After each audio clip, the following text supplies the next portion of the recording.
Good morning students. आज हम soil mechanics के कुछ नए क्वेश्चंस लेके आए हैं जिनके बारे में हम प्रिपरेशन करेंगे। जानकारी लेते हैं। जैसा कि फर्स्ट क्वेश्चन है, ससंजनहीन मृदाएं हैं कौन सी हैं, बालू या रेत, है ना। मैंने इसमें ऑप्शंस नहीं दिए, डायरेक्ट आंसर पुट कर रही हूँ। मैं आपको पहले भी बता चुकी हूँ। ओके, जैसा कि दिया गया है, ससंजनहीन मृदाएं वे होती हैं जिनके कण में आपस में कोई आकर्षण अर्थात ससंजकता नहीं होती है। ये मृदा मोटे कणों वाली होती हैं तथा मृदा के प्रत्येक कण को आसानी से अलग किया जा सकता है। रेत व ग्रेवल ससंजनहीन मृदा के अंतर्गत आते हैं। ओके स्टूडेंट्स, नेक्स्ट क्वेश्चन है हमारा, निम्न में से किस मिट्टी में सबसे महीन कण होते हैं। जैसा कि हम सभी जानते हैं, चिकनी मिट्टी जो होती है उसमें सबसे महीन कण होते हैं और इसका जो रिशन होता है वो बहुत ही खराब होता है। जैसा कि इसका डिस्क्रिप्शन दिया गया है, चिकनी मृदा के कण बहुत ही महीन होते हैं, इसलिए इसमें रिशन गुण बहुत ही खराब होता है, जल निकास के लिए उपयुक्त नहीं होती है। ओके स्टूडेंट्स, नेक्स्ट है आपका, मृदा पिंड में उसके कणों का जमाव तथा वितरण आदि किस नाम से जाना जाता है। तो वो किस नाम से जानते हैं हम, फैब्रिक के नाम से। जैसा कि दिया गया है, मृदा पिंड में उसके कणों के जमाव तथा वितरण को फैब्रिक कहते हैं। मिट्टी के नमूने का यांत्रिक विश्लेषण करने के पश्चात प्राप्त कण परिमाणों का एक ग्राफ के रूप में चित्रण करते हैं, जिसे कण परिमाण वितरण वक्र भी कहा जाता है। ओके स्टूडेंट्स, नेक्स्ट है आपका, मृदा की सुघट्यता को उसके बढ़ते क्रम में प्रस्तुत करिए। जैसा कि दिया गया, सिलिका, फिर केओलिनाइट, फिर इलाइट, फिर मोंटमोरिलोनाइट। इसका मतलब यह है, मोंटमोरिलोनाइट की जो सुघट्यता होती है सबसे ज़्यादा होती है, ठीक है, जैसा कि, और सिलिका की सबसे कम होती है सुघट्यता। नेक्स्ट है आपका, आर्द्रीकरण होने पर ससंजनी मृदाएं क्या होंगी, अपना अपरूपण सामर्थ्य कम कर देती हैं, ठीक है। जैसा कि दिया है, ससंजक मृदाओं में परस्पर आकर्षण होता है। कणों में परस्पर आकर्षण के कारण कण परस्पर मजबूती से, यहाँ पे मजबूती से हो गए, मैंने गलत बाय मिस्टेक हो गया मुझसे, से जुड़े रहते हैं। इस कारण ससंजक मृदा के कणों को आसानी से अलग नहीं किया जा सकता, किंतु जब इस मृदा में आर्द्रता उत्पन्न होती है तो इसकी अपरूपण सामर्थ्य कम हो जाती है। ओके स्टूडेंट्स, नेक्स्ट है आपका, चिकनी मिट्टी किसका उदाहरण है। तो चिकनी मिट्टी जलावरोधी स्तर का उदाहरण है।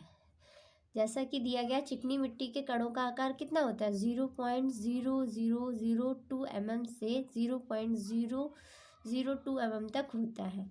इनका निर्माण चट्टानों के रासायनिक अपक्षय से होता है। ये कण जो होते हैं सूक्ष्म कणों वाली मृदा होती है। ओके, नेक्स्ट है, किस मिट्टी का वहन हवा के माध्यम से होता है।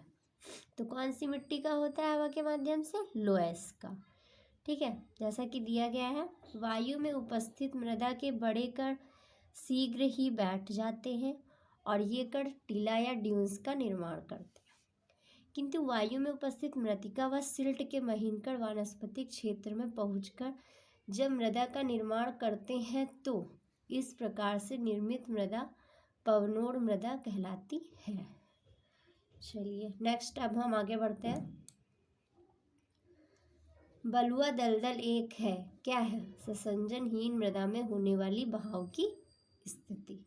जैसा कि दिया गया, ससंजनहीन मृदा में रेत में होने वाली बहाव की स्थिति को ही हम बलुआ दलदल के नाम से जानते हैं। नेक्स्ट है आपका, मृतिका सामान्यता होती है, कैसी होती है, ससंजक, है ना। जैसा कि दिया है, मृतिका सामान्यतः ससंजक होती है। इन मृदाओं के कण परस्पर एक दूसरे से बंधे रहते हैं, इस कारण ससंजक मृदा को आसानी से अलग नहीं किया जा सकता है। ये मृदाएं सुघट्य होती हैं तथा इनकी उत्पत्ति रासायनिक अपक्षय के फलस्वरूप होती है। ओके, नेक्स्ट है आपका बहते हुए पानी द्वारा लिए जाने वाले मिट्टी को क्या कहते हैं। नॉर्मल सी बात है, ये हम सब भी जानते हैं, जलोढ़ मिट्टी।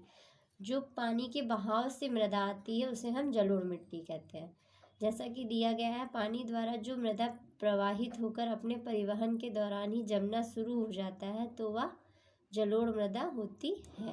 नेक्स्ट है आपका हिमानी मिट्टी क्या होती है।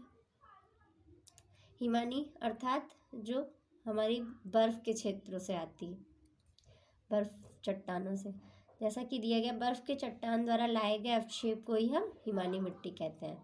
बर्फ़ या बर्फ़ के चट्टान द्वारा लाए गए अवक्षेप के जमाव से बनने वाली मृदा को हम हिमानी मृदा भी कहते हैं। नेक्स्ट है आपका मिट्टी कैसे बनती है।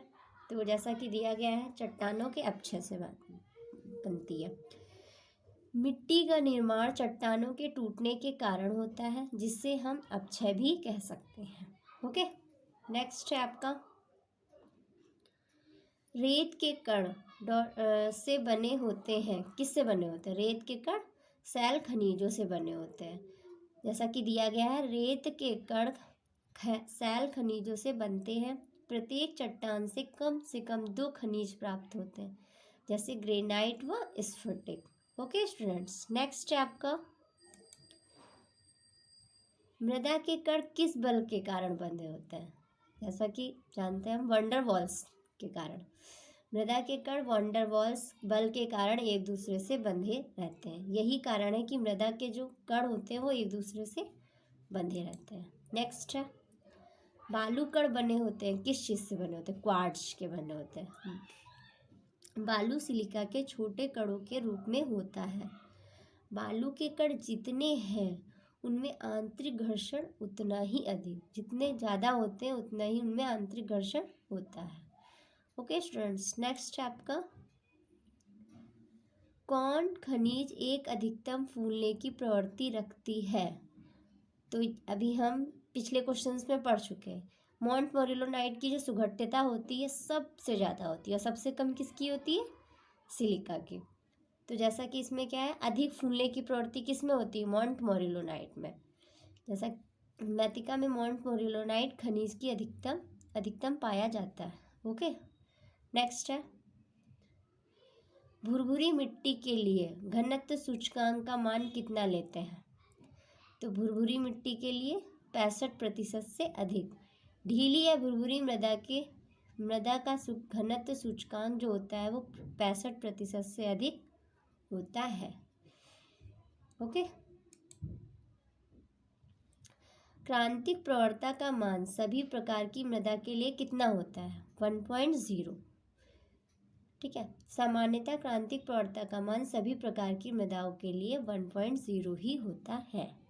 नेक्स्ट है आपका मृदा का आसन्न क्वथन तब होता है जब क्रांतिक प्रवणता निम्न के बराबर होगी। किसके? यूनिट के बराबर होगी। मृदा की क्रांतिक प्रवणता का मान जब 1 इकाई यूनिट पर होती है तो मृदा का आसन्न क्वथन हो जाता है। ओके, मृदा का घनत्व सूचकांक क्या प्रदर्शित करता है? तो मृदा का घनत्व सूचकांक सापेक्ष ठोसपन को प्रदर्शित करता है। मृदा का घनत्व सूचकांक अधिकतम रिक्ततानुपात व प्राकृतिक रिक्ततानुपात का अंतर तथा अधिकतम व न्यूनतम रिक्ततानुपात के अंतर को हम ये सापेक्ष ठोसपन होता है। तो मृदा का जो घनत्व सूचकांक होता है वो सापेक्ष ठोसपन को प्रदर्शित करता है। ओके, नेक्स्ट डे हम फिर मिलते हैं। आज के लिए इतना ही। अगर आपको हमारी वीडियो पसंद आई है तो लाइक एंड सब्सक्राइब करें। Thank you.